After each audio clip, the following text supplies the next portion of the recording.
On tap, Worldwide Stout. Hi, I'm James Knott, and this is your Better Beer Authority. Today, we're talking about Worldwide Stout from Dogfish Head Craft Brewery in Milton, Delaware. It was first brewed in 1999 at their brew pub in Rehoboth Beach. At the time, the first 10 barrels were released. It was the strongest beer on the planet. But it only held that title for a few months. It comes in between 15 and 20% ABV and 70 IBUs. It is released occasionally with no regular release dates. It is not currently on the 2012 release calendar, so scoop up a bottle now if you can find one. They recommend drinking it in the colder months out of a snifter. Cellaring is recommended, and the brewery says that the heat of the booze fades into the background and the pork notes and roastiness take over. Ladies and gentlemen, joining us again is Kyle Kleiber. He is a YouTube user, Hophead Brewhouse. Kyle, welcome back to the show. It's always good having you. Thanks for having me. This is a strong beer. Is it boozy? I was kind of surprised. I mean, you can pick up a lot of, I mean, it's not overwhelming, but you can pick up a good deal of alcohol in the nose. But you go and take a drink, and I mean, it's warming in the back, but for 18%, it's not what I expected at all. It actually drinks really smooth. Joby, do you think of this beer as sweet or dry? I would say it's a little bit of both, James. It's a little bit sweet up front and then dry on the finish. It doesn't have that drying, warming effect that some of the other big alcohol beers have. Like Kyle was saying, it's exceptionally smooth. I mean, you think 18% ABV. I mean, even on the nose, you're thinking, man, this is going to be a really alcohol abrasive beer. But you drink it, and it's no really alcohol finish at all. It's kind of amazing. So, Mark, this is your last episode with the BBA, the last regular review. Why is this a good episode for you to go out on? Well, I think that this beer in and of itself really showcases, you know, not only an amazing step in the craft beer world at the time, but, you know, it also really showcases what can be done with beer. And, you know, I've been a big fan of this beer for a couple of years now, and I know I've been talking about it with a couple of these guys from time to time since I came on the show a couple of years ago. And, you know, I've been a big fan of what Dogfish Head and Sam Calagione have done with beers, and always been a big fan of something bigger, something bolder, something better that really just kind of shows the craft beer scene that it's not tameable. And so I think the idea of this beer really tells you that sticking to that fine line between your, you know, your strongs and your flavorfuls and things like that, you can really go even bigger. And so you have a beer that is 18% alcohol by volume, which was at one point. Is bigger better? You know, to me, bigger is better, and it really comes in the form of beer, because I think that you can really show the world what you're working with and what you're capable of doing when it comes to not only a big beer, but one that actually tastes incredible. And I think that Dogfish years ago did that with Worldwide Stout. Okay. Kyle, what kind of aromas are you getting out of this beer?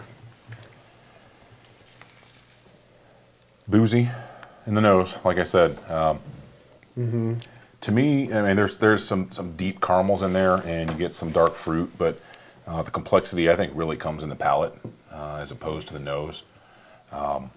There's almost like a little port in there, almost like some dark cherry, along with all the dark fruit. I'll back you up on that one, yeah. Along with like the fig and raisin, there's almost like a little bit of real sharp sweetness in there. Is that just in the aroma or in the flavor? That's in the flavor. Okay. And it really, I think, all that stuff that's going on kind of helps to, I think, mute the alcohol in the palate and just. To get a beer this big, you have to add some sugar, right? You have to, or do you think this is all coming from barley? You have any thoughts on that? I mean, they can. Typically, there's a couple yeast strains that say they can ferment up to this high, but usually to get up to this point, I mean, you can get something that's like 10, 12%. And then you'll probably brew another batch of beer and take sections of it and add that wort back in every day or two to give the yeast a chance to kind of catch up instead of doing it all at once. Joby, is there anything about this beer that's surprising to you? James, I think this whole beer is just surprising to me. I mean, coming into this, I'm thinking, World Wide Stout, very widely known in the beer community, right? Very high praise. I'm thinking this might be only like the second time I've ever had this. I'm thinking, I'm supposed to like this beer, but am I going to? So I think it's surprising how smooth it is and how non-alcohol the finish is. Mm-hmm. And how high drinkability it is. I mean, of course, you're not going to want to drink 2 bottles of this. It'll knock you on your keister. But, 1 bottle, a half a bottle, whatever, is great. I was really surprised at the high drinkability and how much I really enjoy it. Yeah. Now, Mark, this is the official 4-pack labeling from the factory. What do you think about this? Well, I think it's incredible. It shows some, remarkable. Is there anything about this beer that's not incredible for you? There's really nothing about this beer that doesn't blow my damn mind. Well, why don't you just tell us what your rating is? It's a 10, James. 10. All right. I think that might be our first 10 of the year. I don't know. Well, I'm glad it came from me. And, I'm not sure how many 10s I've actually given. It may be none, but... Slow. It's like, but, this beer really just does everything for me. Wow. Wow. Wow, that's saying a lot. It is. Kyle, do you have a rating? I can't quite go to 10, but I'm going to go to 9. 9. Yeah. All right. Joby? I'm there with Kyle. It's a 9 for me. Again, great beer. Yeah. I don't know if I would put it in the top 5 beers of my all-time favorite list. I really don't know what that top 5 list would look like for me. You better start thinking about it. Joby, no 10s. Yeah, but again, it's a great beer.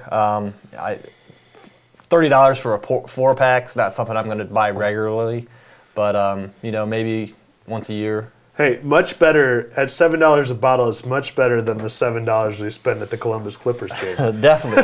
But I would say anytime that you're willing to buy this and I can bum a bottle off of you, I would drink it anytime.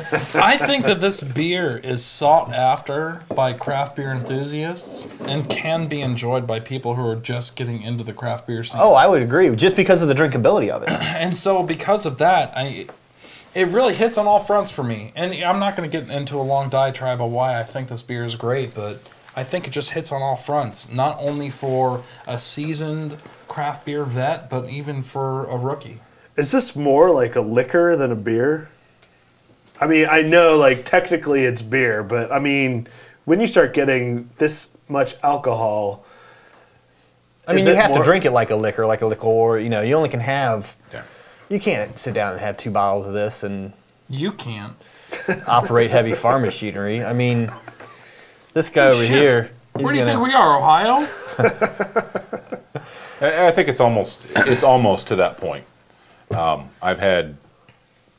There's one guy at this competition I do every year, brews a Utopia's clone.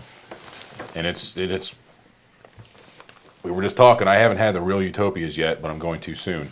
And that is even more over the top than this. I mean, this is, I think as the ABV goes up, the more complex you need to make things so that it isn't just straight alcohol punching you in the face. Mm-hmm. And then when you let these beers need time to age and mellow out, and when that happens, you get all this stuff blending together. But I think and it does kind of become more almost like with a beer like this, I think even fresh in the bottle, it's an incredible brew. But I do have some bottles from 2009 that I have tried recently where some of the real alcohol, some of the booziness that comes up front does mellow out. But the overall characteristic and profile of the beer maintains itself very well. 9.3, that's the highest rating we've had this year, I think. I mean, is this beer worthy of the highest rating of the year? Mark says yes. I'd have to say, yeah, it's up there. I mean, this is a great beer. I mean, I think it finally lives up to the hype of one of these big beers. For the style. I mean, think about what happened with Hop Slam last year. I think Hop Slam was like one of the highest rated beers we had. And 90 Minute was also one of the highest rated beers among the BBA that we had. But I think this beer in and of itself, especially to style, Hands down. Okay. Worldwide Stout gets a 9.3 rating on the BBA scale. Do you think Dogfish Head should release it more often? Let us know in the comments section. Thanks for watching. I'm Jimmy Knott, and this is your Better Beer Authority. Better Beer Authority.